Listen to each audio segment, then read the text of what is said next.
Bon. Ce chapitre va pas être le plus joyeux de la série, mais ça me semble nécessaire d'établir le contexte géopolitique qui va englober tout le reste de mon voyage. Aujourd'hui, je quitte Kars pour la ville de Van, qui borde le plus grand lac de Turquie. L'ancien maire de Kars, Ayhan Bilgen, n'est pas l'ancien maire de Kars pour avoir perdu les élections municipales. Il a en effet été destitué en 2020 et a passé près d'1 an en prison. L'ancienne maire de Van, Bedia Özgökçe, a subi le même sort en 2019.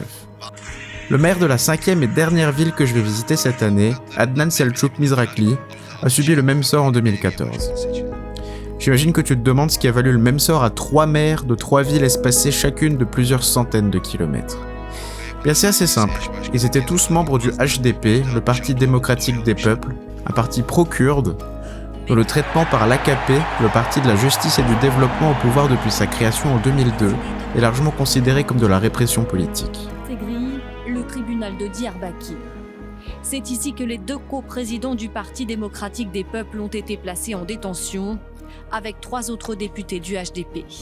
Salahattin Demirtas et Figen Yüksekdag avaient été arrêtés la nuit dernière, avec 11 autres députés du parti pro-kurde. Le maire de Kars a été le tout dernier maire pro-kurde de tout le pays.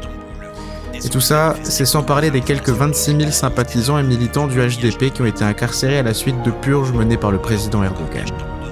Ça nous amène au grand sujet de cette deuxième moitié de ce long voyage, le Kurdistan. En septembre 2022, j'étais censé passer 3 semaines au Kirghizistan avec mon pote Christian. Les planètes se sont alignées pour que ça arrive pas et j'ai fini embarqué seul dans un road trip de 6000 bornes entre l'Europe et le Moyen-Orient. Ce concours de circonstances lunaires, c'est le plan C.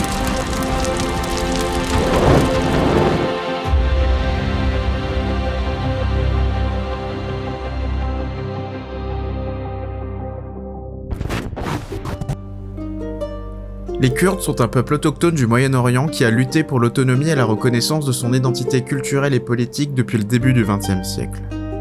Principalement de confession musulmane sunnite, ils se répartissent majoritairement entre la Turquie, l'Iran, l'Irak et la Syrie.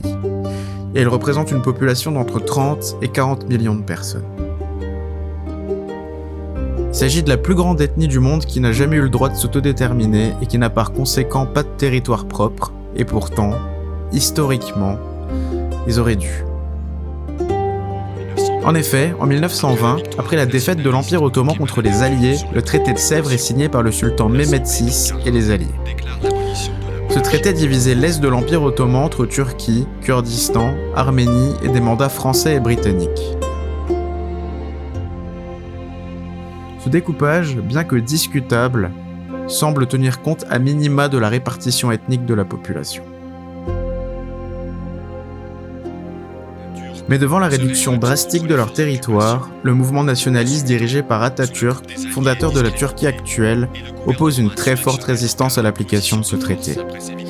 Cette opposition entraînera le traité de Lausanne en 1923, qui aboutira aux frontières actuelles de la région, c'est-à-dire d'une grande Turquie, d'une Arménie réduite et d'un Kurdistan tout simplement inexistant.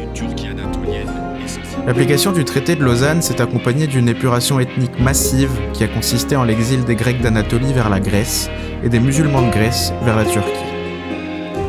Il existait des exceptions à ces exils, mais les discriminations subies par les Grecs et les Turcs restés chez eux les ont poussés à l'exil volontaire par la force des choses, si bien qu'aujourd'hui il ne reste plus que quelques milliers de Grecs en Turquie et environ 140 000 musulmans en Grèce. Les Kurdes ont bien évidemment tenté de faire valoir leurs droits en 1925, mais les révoltes ont été très durement réprimées. Churchill a même fait raser plusieurs villes et villages kurdes.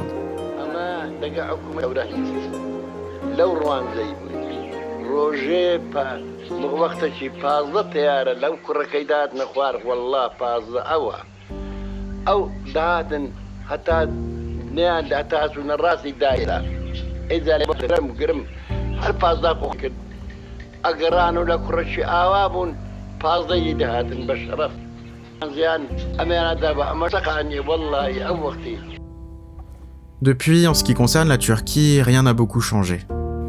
Cependant, la Turquie kémaliste, bâtie entre autres sur le déni de l'existence d'une nation kurde, a engendré de nombreux mouvements de rébellion dont un, le PKK, le Parti des travailleurs du Kurdistan, a survécu de sa création en 1978 à aujourd'hui.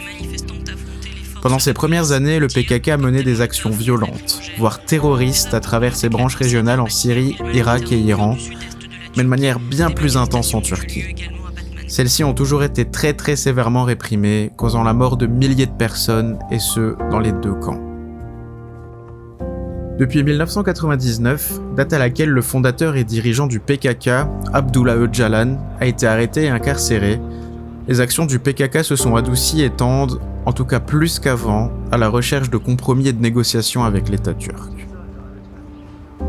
Les exactions violentes sont malheureusement toujours communes et le PKK est aujourd'hui considéré comme une organisation terroriste par les États-Unis, l'Union européenne et la Turquie, même si de nombreux Kurdes et plusieurs mouvements droits de l'hommiste à travers le monde le considèrent quant à eux comme un mouvement de résistance légitime.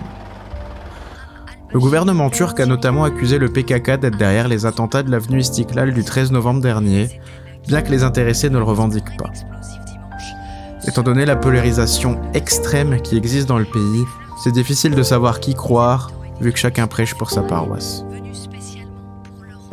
Quand je suis arrivé en Turquie, peu conscient de cette histoire, on m'a très vite réprimandé, entre guillemets, lorsque j'ai prononcé le terme Kurdistan. Ce que je prenais alors pour une blague locale était en fait l'arbre qui cachait la forêt de cadavres. Si toutes ces recherches m'ont miné le moral tant ce qui s'est passé a été rude pour tout le monde, pas seulement pour les Kurdes, la gentillesse et l'accueil que m'ont réservé ces derniers ont considérablement adouci le tableau. C'est dans ce contexte politique et social tendu que je vais m'enfoncer dans cette région, que je vais dorénavant appeler Kurdistan, non pas en tant que nation, qui par la force des choses n'existe pas, mais en tant que cette région moyen-orientale où vivent aujourd'hui plus de 90% de la population kurde. Cette introduction était longue mais nécessaire. Retour dans le bus, entre Kars et Van, où je vais pouvoir profiter des paysages glorieux des abords de son lac éponyme.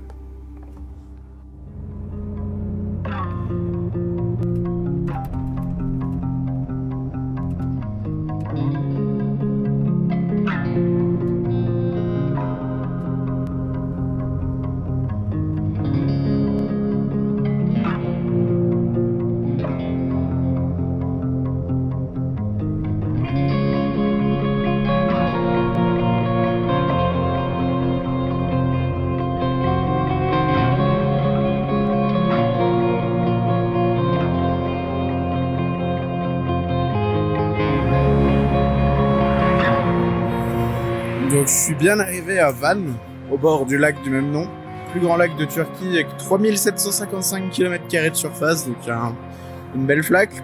Et l'ambiance a énormément changé par rapport à Kars. Bon, déjà c'est beaucoup plus grand et la population kurde est aussi beaucoup plus importante et elle se cache pas de sa kurdité, entre guillemets. Genre, mon hôtel est en centre-ville et pour une ville qui a les pieds dans le lac, j'ai 1h30 de marche pour aller au lac. Donc c'est dire que c'est pas petit quoi. Donc là, je m'y dirige, je vais voir le coucher du soleil au lac si j'arrive à temps et on verra bien. Hein. Je suis enfin arrivé au lac, 1h30 après. Je me faisais toute une joie de pouvoir prendre en photo les étoiles parce qu'il y avait aucun éclairage public. J'ai marché complètement dans le noir jusqu'ici. Et 3 minutes avant que j'arrive, paf, tout s'allume. Et la lumière, elle est pas assez forte pour éclairer les montagnes. Et elle est suffisamment forte pour cacher les étoiles. En gros, les photos, elles ont normalement aucun intérêt. Je vais essayer quand même, pas devenu pour rien. Mais je suis saoulé un peu. Enfin bref. On se retrouve après ma première nuit passée à Van. Donc la journée d'hier soir, c'est un peu fini en autre boudin. Si le trajet de bus s'est très bien passé, qu'en plus les paysages étaient comme d'habitude assez incroyables à regarder, en plus on avait un temps splendide, ça s'est plutôt mal fini quand j'ai voulu aller admirer le lac de nuit, que fondamentalement il y avait strictement rien à voir, c'était chiant, et qu'il y avait absolument aucun taxi à prendre nulle part, et que en plus j'ai eu des problèmes avec toutes mes apps de VTC, du coup ni VTC ni taxi, j'ai dû tout me retaper à l'envers. Quand je suis arrivé à l'hôtel le soir, j'avais marché 22 km. Plutôt pénible, hein, on va pas se mentir. Mais c'est pas grave, faut prendre les choses avec philosophie.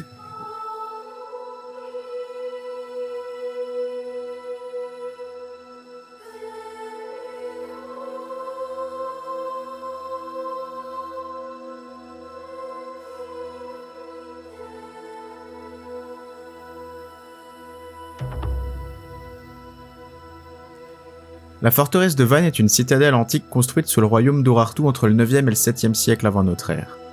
Aujourd'hui à l'état de ruine, il a été occupé successivement par à peu près tous les royaumes et empires qui ont un jour dominé la région, des Arméniens aux Perses, en passant par les Romains et les Russes.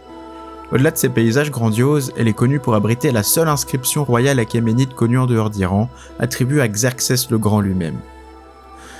Le texte est écrit en alphabet cunéiforme, en vieux perse, babylonien et élamite, et sa signification est aussi mégalomaniaque que le portrait que le film 300 dresse du dieu roi des Perses.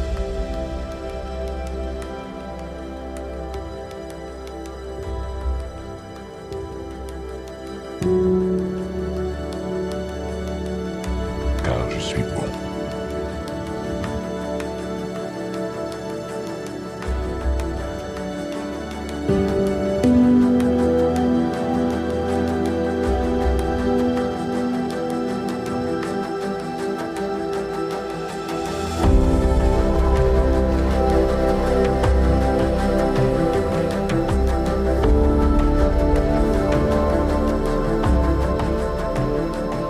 C'est absolument spectaculaire. J'ai plus envie de partir. C'est fou. Je regrette pas d'être venu à Vannes, définitivement pas.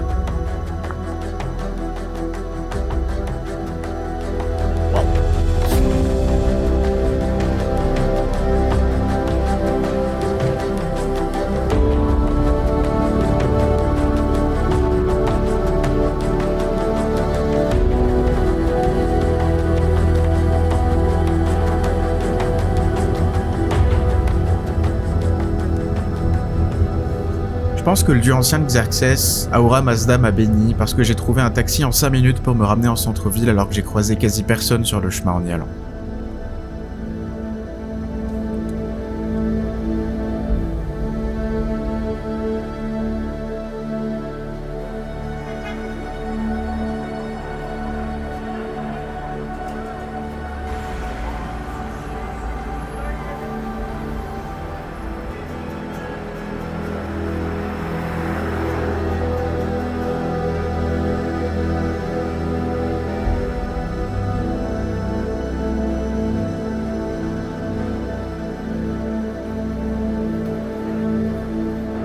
Vannes n'a pas été une visite spécialement marquante. Les horaires de bus ne m'ont permis d'y rester qu'une seule journée, et sans voiture ni organisation solide, c'est difficile d'en extraire tout son potentiel. Je suis fin prêt à visiter la capitale du Kurdistan turc, Diyarbakir, qui va s'avérer être l'un des grands coups de cœur de ce séjour.